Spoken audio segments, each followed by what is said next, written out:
یہ رمضان ہی کی تو برکت ہے کہ انسان قرآن پڑھنے لگتا ہے، انسان کو تلاوت قرآن سے پیار ہو جاتا ہے، انسان کو اللہ تبارک و تعالی کے بندوں سے محبت ہو جاتی ہے، الفت ہو جاتی ہے، انسیت ہو جاتی ہے، انسان ان بندوں پر خرچ کرتا ہے، میرے عزیز ساتھیوں، لوگوں کی مدد کرتا ہے۔ کیوں؟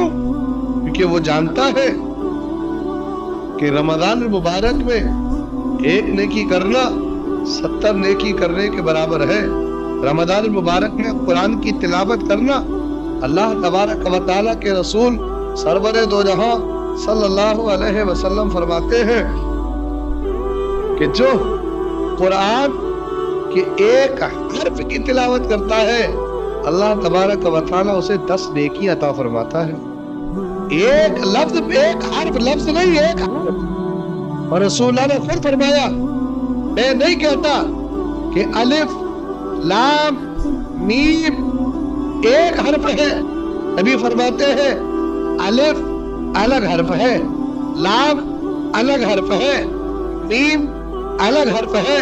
آقا فرماتے ہیں جو یہ 3 لفظ پڑھے اللہ تبارک و تعالی اس کے 10 گناہ معاف فرما دیتا ہے، 10 درجات بلند فرما دیتا ہے۔ آقا فرماتے ہیں اللہ تبارک و تعالی اسے 10 جو 3 حرف پڑھے اس کے 30 گناہ معاف ہوتے ہیں، 30 درجے بلند ہوتے ہیں، اور آقا فرماتے ہیں اس کے نامہ اعمال میں 30 نیکیاں لکھ دی جاتی ہیں۔ میرے حدیث ساتھیوں، اسی لیے تو رب تعالیٰ نے فرمایا شہر رمضان الذی انزل فیہ القرآن، کہ رمضان کا وہ مبارک مہینہ جس میں اللہ تبارک و تعالیٰ نے قرآن نازل فرمایا، ہدی للناس، لوگوں کی ہدایت کے لیے قرآن نازل فرمایا۔ لوگوں کی ہدایت کب ہوگی؟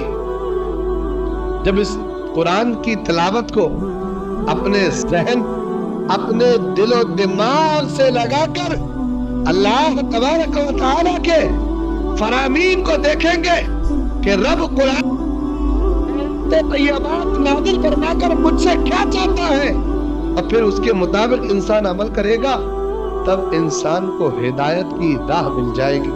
حضرات گرامی القدر، یہ قرآن اس کے لیے فرمایا گیا ہے کہ اس رمضان المبارک کی یہ شان ہے کہ آپ نے یہ سنا کہ رمضان میں قرآن نازل ہوا ہے، مگر آسمانی 4 مشہور کتابیں ہیں، تورات، انجیل، زبور اور قرآن شریف۔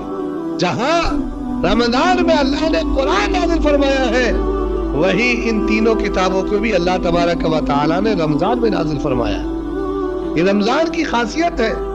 ہمارے سے رسول جناب محمد ربی صلی اللہ علیہ وسلم فرماتے ہیں کہ یہ قرآن جس مہینے میں نازل ہوا ہے، قرآن کی یہ شان ہے کہ نبی فرماتے ہیں خیرکم من تعلم القرآن وعلمہ، کہ تم میں بہترین وہ ہے جو قرآن سیکھے اور دوسروں کو سکھائے، جو سیکھے اور دوسروں کو سکھائے وہ بہتر ہے۔ جس مہینے کو نازل ہوا ہو اس قرآن کی یہ برکت ہے، تو سوچو ماہ رمضان مبارک کی کیا عظمت ہوگی۔ اللہ تبارک و تعالیٰ کے رسول نے بہترین انسان اگر اپنے آپ کو کسی کو بنانا ہے تو اسے راستہ دے دیا، طریقہ دے دیا کہ وہ قرآن پڑھنے اور قرآن کو سمجھنے والا ہو جائے اور سمجھانے والا ہو جائے۔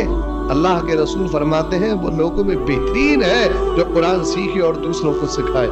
اس موقع پر خاص کر میں مدارس کے جو مدرسین ہیں، ناظمین ہیں، علماء ہیں، جن کی کوشش سال بھر یہی رہتی ہے کہ اللہ تبارک و تعالیٰ کا یہ قرآن چھوٹے چھوٹے بچوں کے ذہنوں میں پڑھائی کے ذریعے، تعلیم کے ذریعے پیوست کیا جائے، ذہنوں تک پہنچایا جائے۔ اس میں خاص کردار مدرسین کا ہوتا ہے، مدرسے والوں کا ہوتا ہے۔ وہ اس حدیث کے خاص کر عملاً لوگوں کے سامنے ظاہر ہوتے ہیں کہ وہ قرآن پڑھتے بھی ہیں اور پڑھا بھی ہے پہلے، پھر دوسروں کو سکھا بھی رہے ہوتے ہیں۔ میرے عزیز ساتھیوں، آقا کریم صلی اللہ تعالی علیہ وسلم فرماتے ہیں کہ قرآن کا عالم قیامت کے دن معزز فرشتوں کے ساتھ کھڑا کیا جائے گا۔ قرآن شریف ایک حروف پڑھنے کے لیے آقا نے فرمایا کہ 10 نیکیاں لکھی جاتی ہیں۔ پیارے آقا صلی اللہ علیہ وسلم نے فرمایا کہ حفاظت قرآن، حافظ قرآن کی عزت کرو، جس نے ان کی عزت کی آقا کریم فرماتے ہیں کہ اس نے میری عزت کی ہے۔ یہ قرآن ہے اور یہ رمضان ہے کہ جو اس سے ملتا ہے وہ زمانے میں سرخ ہو جاتا ہے، وہ بلند مقام حاصل کرنے والا ہو جاتا ہے۔ یہاں اللہ فرما رہا ہے، اللہ کے رسول فرما رہے ہیں کہ تم حافظ قرآن کی عزت کرو، گویا تم اس کی عزت کرو گے۔ آقا فرماتے ہیں کہ جس نے اس کی عزت کی، فرماتے ہیں آقا کریم کہ اس نے میری عزت کی۔ ہمارے پیارے آقا صلی اللہ علیہ وسلم نے فرمایا جس نے قرآن پڑھا اور اس کو یاد کر لیا اور اس کو حلال کو حلال جانا اور حرام کو حرام سمجھا، اس کے گھر والوں میں سے ان 10 لوگوں کے بارے میں اللہ تعالیٰ اس حافظ کی شفاعت قبول فرمائے گا جن پر جہنم واجب ہو چکا تھا۔ آپ اور میں بہت کم آج تعلیم اسلام کی طرف اپنے قدم کو بڑھاتے ہیں، بہت کم، نہ کے برابر 2.5% مسلمان بھی نہیں ہیں جو اپنے بچوں کو قرآن کا علم سکھائیں، اور جو سکھاتے بھی ہیں ان کی اولاد نہیں سیکھ پاتی ہے، کیونکہ ان تمام چیزوں میں جو اہم کردار ہے وہ ہوتا ہے صحبت کا۔ آدمی حافظ بھی بن جائے، عالم بھی بن جائے، قاری بھی بن جائے، اور اس کی صحبت وہی پرانی ہو، پیاز خوروں میں، سٹے خوروں میں، شرابیوں میں، جواریوں میں، بے نمازیوں میں اس کی صحبت ہو، تو پھر وہ دھیرے دھیرے وہ حافظ بھی اسی کی طرف پہنچ جاتا ہے، وہ عالم بھی اسی کی طرف پہنچ جاتا ہے۔ پڑھنے کے بعد صحبت کا کردار ہے۔ پھر سوچے ہمارا بیٹا یا ہم حافظ بن گئے تو اب ہم کسی کے بھی ساتھ رہیں، ہمارا وہی مقام ہے نا۔ فرمایا حرام کو حلال حرام اور حلال کو حرام سمجھے، اس کے لیے فضیلت ہے کہ وہ حافظ قرآن اپنے گھر میں سے ان 10 لوگوں کی شفاعت کرے گا جن پر جہنم واجب ہو گئی۔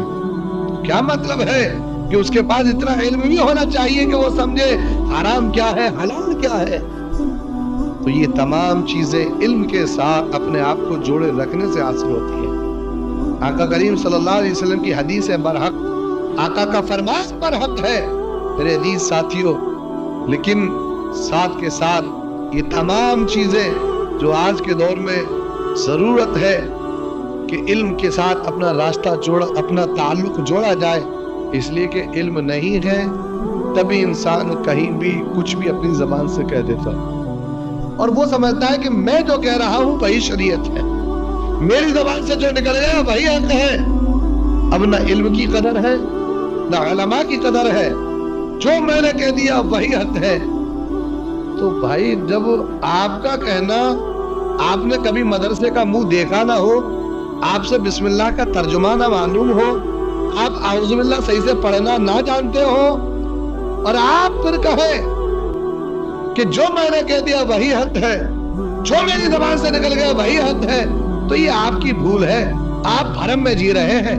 اس سے نکل کر آئیے اور مسئلے علماء سے معلوم کیجئے، علماء بتائیں گے کیا حق ہے، کیا صحیح ہے۔ ہر دوسرا آدمی کہہ دیتا ہے یہ نہیں ہو رہا، یہ غلط ہے، یہ میں نے وہاں دیکھا ہے۔ وہاں دیکھنے سے کچھ نہیں ہوتا۔ علم کیا ہے، عمل کیا ہے، مسئلہ کیا ہے، وہ آپ کو علم دین حاصل کرنے والا ہی بتا سکتا ہے۔ آپ کا حرف آخری حرف نہیں ہو سکتا ہے، حرف آخر قرآن و حدیث ہے۔ وہاں جو مل گیا اور جو عقل میں آ گیا اور جو سمجھ میں آ گیا وہی حرف آخر ہوتا ہے، کسی عام انسان کا حرف آخر نہیں ہوتا ہے۔ اس لیے اپنے آپ کو اسلام کی اس تعلیم سے جوڑیے جس سے آپ اور میں بھٹکے ہوئے ہیں۔ تعلیم نہیں ہے، علم نہیں ہے، اس لیے مسجدوں کا بھی ادب نہیں ہے نا، مسجدوں کا بھی ادب نہیں ہے، مدرسوں کا بھی ادب نہیں ہے۔ علم نہیں ہے تو مسجدوں میں ہونے والی اذانوں کا بھی ادب نہیں ہے۔ حالانکہ فرمایا گیا کہ اذان ہو جائے، حدیث مصطفیٰ کا مفہوم ہے کہ جب اذان کی آواز تمہارے کانوں میں آ جائے تو دیگر چیزیں چھوڑ، فرمایا کہ تم قرآن کی تلاوت بھی کر رہے ہو تو اس وقت تلاوت بھی روک دو۔ قرآن گفتگو کرنا، بات چیت کرنے سے تو بہتر ہے نا، اس کو پڑھنے میں 10 نیکی مل رہی ہے، سننے میں نیکی مل رہی ہے۔ مگر کیا کہا گیا؟ اذان کی آواز آ جائے تمہارے کانوں تک تو قرآن کی تلاوت روک دو، اور میں اور آپ تو باتیں کرنا نہیں روکتے، فحش گوئی کرنے سے نہیں روکتے، ہنسی مذاق کرنے سے نہیں روکتے۔ کیوں؟ کیونکہ پتہ نہیں ہے کہ اس اذان کا حکم کیا ہے، اس لیے اپنی مستی میں مست ہے۔ پتہ نہیں ہے کہ مسجد میں نماز ہو رہی ہے تو ہمیں کتنی تیز آواز سے بات کرنی ہے، ہمیں اپنا کام کر رہے ہیں، حالانکہ نماز کے وقت تو مسلمان کو مسجد میں حاضر ہونا چاہیے، لیکن اس نماز کا بھی ادب نہیں ہے، اس لیے کہ تعلیم نہیں ہے کہ نماز کے احکام کیا ہے۔ کوئی عالم آپ کے پاس ہے تو آپ کو پتہ نہیں ہے گفتگو کہاں سے شروع کرنی ہے، کس لہجے میں کرنی ہے، کیا طریقہ ہے۔ آپ کو بس سوچتے ہیں کہ میں بولنا سیکھ گیا تو اب نہ عالم عالم رہا، نہ حافظ حافظ رہا، نہ امام امام رہا، نہ دین کا داعی رہا، بس میں بولنا سیکھ گیا ہوں پکڑ بازیاں، تو اب مجھ سے بڑا کوئی نہیں۔ میرے عزیز ساتھیو، یہ تعلیم سے دوری کا مطلب ہے۔ اور یاد رکھیے علم وہ ہے کہ فرمایا العلم النور ویخرج منہ النور، علم نور ہے، اس سے روشنی نکلتی ہے، اور جہالت اندھیرا ہے، اسی لیے اللہ کا قرآن کہتا ہے قل یستوی الذین یعلمون والذین لا یعلمون، اے محبوب آپ فرمائیے کہ علم والے اور بغیر علم والے برابر نہیں ہیں۔ علم والے اور بغیر علم والے نہیں، عالم اور جاہل برابر نہیں ہے۔ اس لیے ہر ایک کو نہیں سوچنا چاہیے کہ میری نہیں مانی تو میری ناک کٹ گئی اب میں ان سے دور ہو جاؤں۔ ہر ایک کو نہیں چاہیے، علم اول درجے پر اللہ تبارک و تعالیٰ نے رکھا ہے، قل هل يستوي الذين يعلمون والذين لا يعلمون، ہر ایک بات نہیں ہے، علم والے کی اللہ قدر ہے۔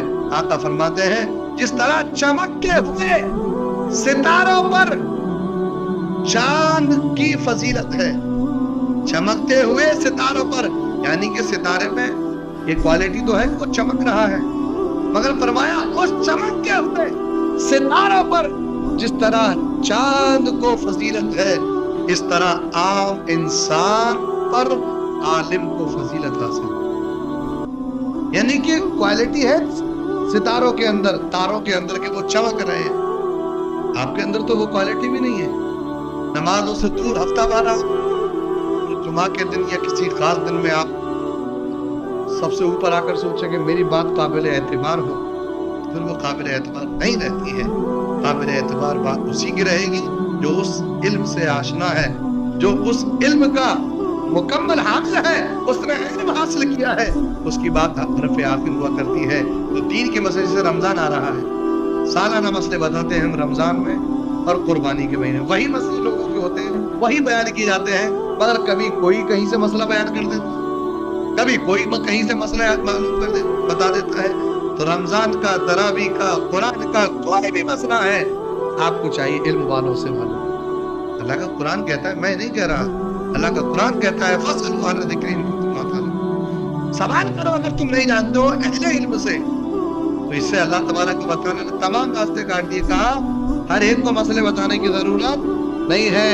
رمضان کا مہینہ ہے، روزے کے مسائل ہیں، تراویح کے مسائل ہیں، سحر و افطار کے مسائل ہیں، آپ علم والوں سے معلوم کریں۔ تو یہ رمضان مبارک اللہ تبارک و تعالیٰ کا عظیم مہمان میرے اور آپ کے بیچ میں آنے والا ہے، تو اس رمضان مبارک میں پہلے سے ہی پلاننگ مت کیجیے کہ پہلا روزہ رکھیں گے، پھر مجلا روزہ رکھیں گے، پھر الوداع رکھیں گے اور پھر آخر کا رکھ لیں گے۔ یہ مسلمانوں کی فطرت نہیں ہے۔ میں ہر سال کہتا ہوں کہ روزے اس پر معاف ہیں جو اتنا بیمار ہو کہ روزہ رکھتے ہی مر جائے۔ تو ہفتے کٹے مسلمان ہوتے ہیں، کسی مولوی کو دیکھ لیا تو چھپا کے پانی پی لیا، ورنہ چل رہا ہے۔ یہ جائز نہیں ہے مسلمان کے لیے۔ کب تک؟ جب تک اتنا بیمار نہ ہو کہ روزہ رکھتے ہی مر جائے۔ کسی کے لیے روزہ معاف نہیں ہے۔ اللہ کے رسول فرماتے ہیں عید چاند دیکھ کر روزہ رکھو اور چاند دیکھ کر روزہ ختم کرو، یعنی کہ پورا مہینہ ایک چاند سے دوسرے چاند تک آپ کو روزہ رکھنا ہے، یہ آپ پر فرض ہے، جیسے نماز فرض ہے۔ تو عادت کیا بنا لی؟ جیسے جمعہ پڑھ لیں ایسے پہلا رکھ لیں گے، مجلا رکھ لیں گے، الوداع کریں گے، اور پھر وہی زیادہ بات چلے گی تو مسلمان وہی